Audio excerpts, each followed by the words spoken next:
Now, I know we just got a report that we worked with you on about CISOs and the evolving, changing role, right? Yes, absolutely. Talk a little bit about that. What we did was survey over 800 people globally, right? And really what it was an assessment of what the CISO role is and what are they doing. Because I think what we've done is forget, right? Because if you go back about 10 years, which isn't that long ago, Not at all.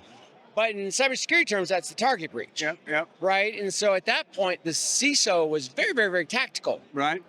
But Not even everybody had one. I mean, it was not, I mean, maybe that larger enterprise, you started to see it, but I think it's now starting to catch on more, but Well, it's a that's- relatively new title. it is a new title, yeah, and the target breach is what kind of almost gave it a lot of energy. Yeah, Like it's like, hey, don't you have a CISO? Right, It's not all right. companies did. You're right. Not all companies had a CISO, but back then it was really tactical. But if you think about what has happened since then, our applications have left the premises, our people have left the premises, Yep. our data has left the premises, Yep. right? And when all that leaves the premises, now the role changes. Right. And we went through this thing called digital transformation. Because you're right, everything's always evolving. Right. But we actively looked to inject technology into what we were doing. And so a lot of times right now we talk about digital transformation. And the point that I like to make is, dude, we transformed. It Right. happened. Right. And so now we talk about, It was kind of accelerated with the whole COVID thing, right? I That's mean, it was exactly like what you had to do it. There was a gun to your head. yeah, now we talk about the digital first CISO. Yeah, Like yeah. next year, IDC predicts that 40% of all of a company's revenue is going to be from digital products and services. Wow. 40%. Wow. So It changes. Now the CISO, you know, in the early days of that CISO role, highly tactical, all about Right. security, and really didn't care about the business Right. and the business practices and Right. achieving business outcomes and goals. right. When you're 40% being delivered through devices that need to be secured, that's got to be game changing. Totally different. Now we're not worried about being a support function. Now IT isn't supporting the business. Now Right. IT is in the It business. is the business. 50% of all tech spend happens in the line of business. Wow. So if 50% of tech spend is happening in the line of business, and the CISO's over here, like now we've got a disconnect. Yeah. And so the whole role of the CISO moves from being a support function Yeah. to really being one of executive leadership. Yep. And the one that has the bullseye on his or her forehead for everybody in the industry that wants to sell them the next best mousetrap. I mean, that's one thing I've noticed over the last few years where, I mean, there was never who's the decision maker. Well, it's Bill, it's Frank, it's Kristen, but now it's CISO. Who's your main buyer? Everybody says my buyer is the CISO.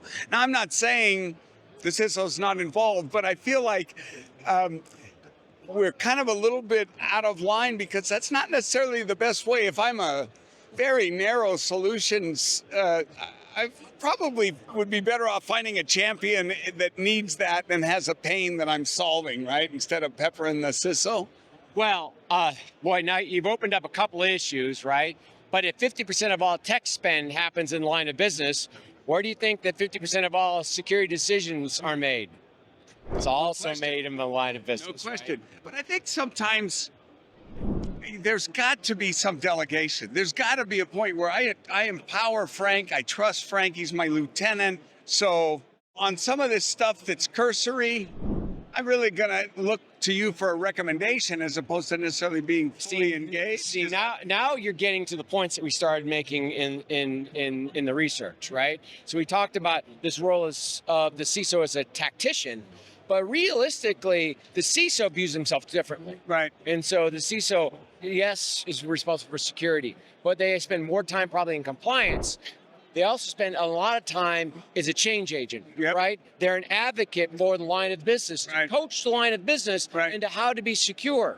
And they probably have to get a lot more informed on the lines of business, where before, I mean, they probably didn't have to really understand the nuances of each of their lines of business. Now, with the increased use of everything being digital, I could see where it's pretty critical that they understand all aspects of their business. But not only that they have to understand the particulars of their business, they have to understand the language of business. Yeah, good Because point. as a CISO, what we're worried about, or as a practitioner, we're worried about breaches, we're worried about vulnerabilities, we're worried about, right? When we're talking about the line of business, we're talking about how do we manage risk? Right. How do we optimize our spend Yep. so that we minimize risk to maximize output, Yep. right? And so that's one attribute. A second attribute is that when we look at this whole role now of the CISO, like the CISO now is responsibility to the board. Right. Because the board is Which is new, responsible for right? the risk of the organization. Right. So now the CISO has to talk to the board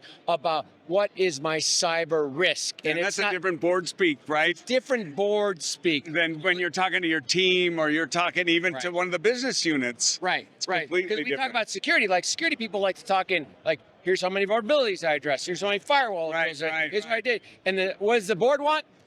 What's my risk? Am I safe? Am I at risk? Am I at risk? Yes. Am I at risk? And then where's my risk? How then much is my risk? And then the other part of this that elevates is this idea of the CISO as a customer service person. We were just talking to a CISO at a very large manufacturer like Yes. 5 minutes ago. Yes. And when we asked him, how much time do you spend dealing with customers? He goes, 40%. Yeah. 40%.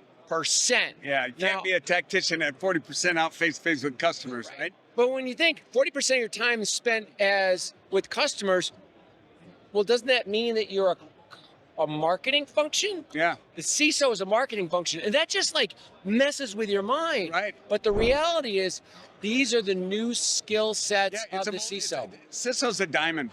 It's multifaceted. And the diamond has to be able to navigate and shift, whether it's I'm talking to the marketing department, I'm talking to the IT department, I'm talking to the executives, the board. I feel like that they have to be much more of a chameleon today, Right. and really truly be able to not only change colors, but align their objectives with the business objectives more than they've ever had to before. And that's one of the points we made in the research, right? So if the time that you're spending is different, then your skills to be successful Yeah, are different. totally. You know, being the best security practitioner isn't necessarily what's going to be make successful. You're going to have people skills, right? Because you Yeah. got to deal with customers. You got to have leadership skills, Right. right? Because you got to encourage, you got to bring the line of business, and then you got to have communication skills, right? And executive skills. You got to speak to the board. No more is it just being a real techie nerd that gets it, right? No, because there's always a role for a techie nerd that knows how to do everything. Yep. But that's Not the role. That's not That's the role. not the role. That's not the job. So look, let's wrap this up.